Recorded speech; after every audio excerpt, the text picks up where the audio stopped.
Oh, my worst nightmare. As I grab the gemfish torch, I look in there and I see that little line going right through the middle of the piece, but I can't tell if it's just on the outside of the surface or whether it's going right through. When I turn it around, it shows a little bit more of it. You can't really see it in the video, but it is there. So I'm a bit concerned about that being a major problem when cutting this stone.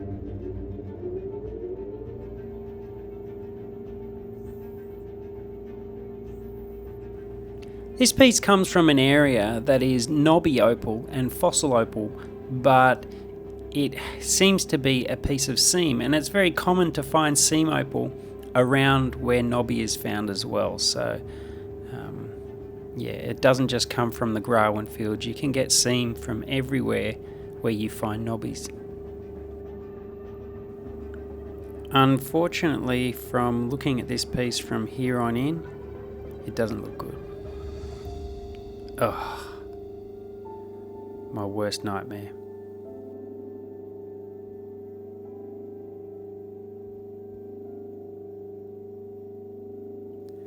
Now that I've got two pieces and I'm trying to puzzle it back together to figure out where and why, what went wrong and why I read it so badly, because that sand inside is just way more than I ever expected to see inside the piece. But you know what? We are dealt the cards we're dealt, and we're going to make the most of the two stones that I could possibly still cut out of it. I find it's quite important to show you these types of opals as well as the beautiful ones that I cut that turn out magnificent, because it's not a reality if we're just cutting absolute beautiful gemstones. Most people will think that that's all that happens, and it's not at all. More often than not, the gems won't cut and they'll turn out sandy and will have problems just like this one. And you just have to roll with the punches and get on with it and make do with whatever you can get out of it.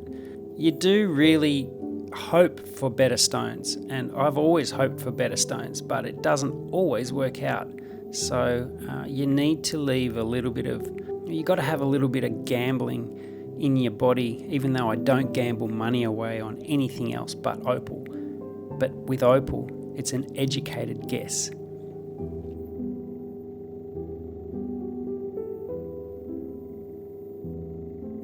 And I gotta say, the years and years that my dad and I spent together on the fields buying different parcels of opal and cutting them together, that was the most invaluable knowledge that I can't even impart onto you or my son or anyone, because it's too hard and in-depth to be able to share that kind of knowledge without having great examples of each field and how they cut and how they have cut in the past. And I just can't go back in time and get those stones and show you, but I would love to. It would be so amazing.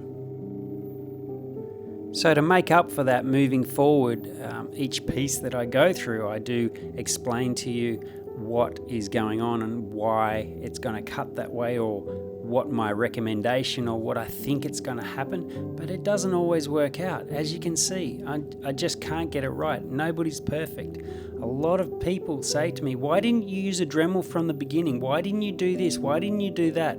And it's all really good in hindsight, but hindsight's great when you're sitting on the other end of the stick, not having to deal with the first part of exposing a gem.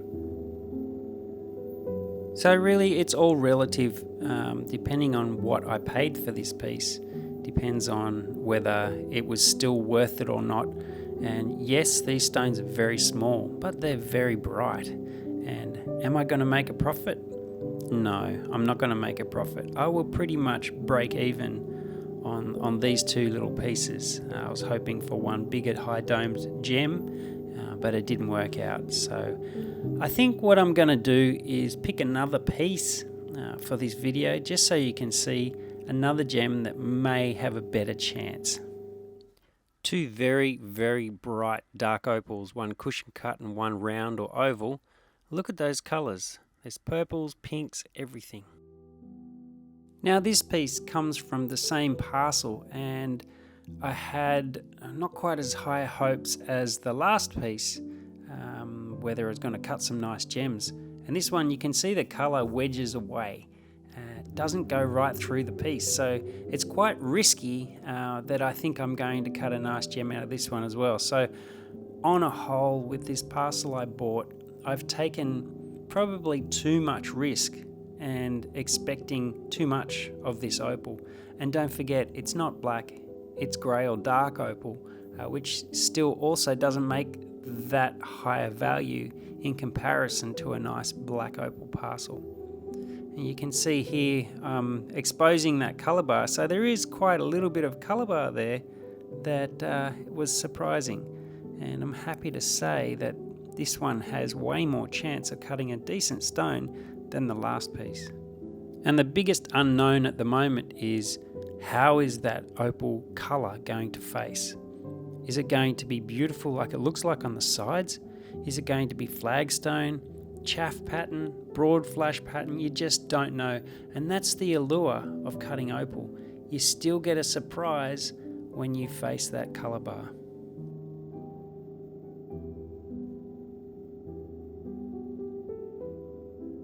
You can see here I'm trying to decide which way I want to face it. That little corner that I've just exposed the colour looks quite good, but the other side looks quite good as well. And having a nice backing on the stone and giving it more thickness is also something I need to take into account. So it looks like I've figured out which side I want to take down and expose the play of colour. Fingers crossed, it turns out beautiful. Ooh. Look at that, already started coming through. Oh, that orange as well, that's nice. So in the comments, I would love to hear what your opinion on the pattern that this opal shows once it's been faced. And I'll give a love heart to every person who's right to help the learning process. Don't be afraid to make a mistake, because that's when we do learn.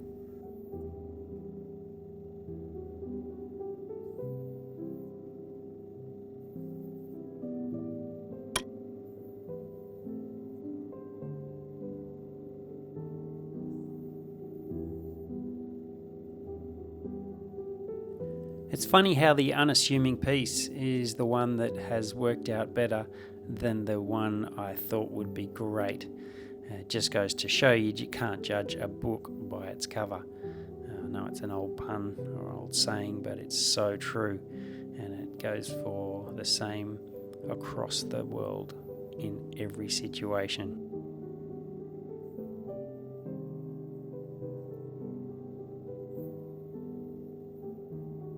Lucky for me, it looks like this stone is going to make up for the last piece that's split in two. So I might be able to make a little bit of profit, or maybe just break even on this parcel. So it's not a total loss, but it's not a win, especially when I travelled 9 hours each way to get the parcel.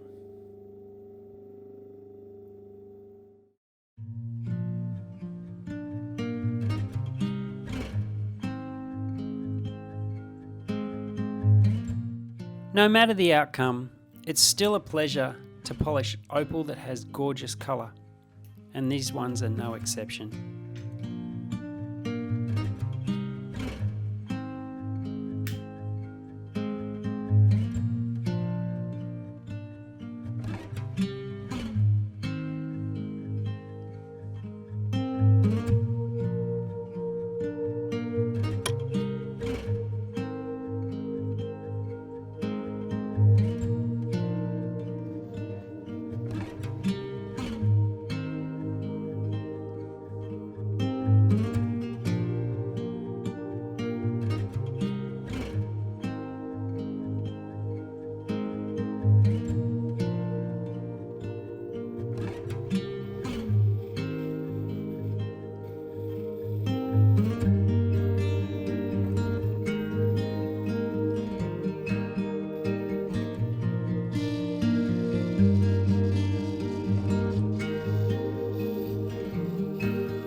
If you're wondering what patterns they are, we've got floral patterns in the small ones and we've got broad flash in the big one.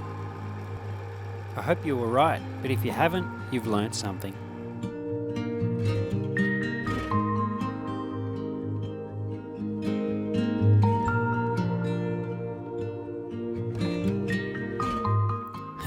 Have a guess what I'm doing here. And I found it.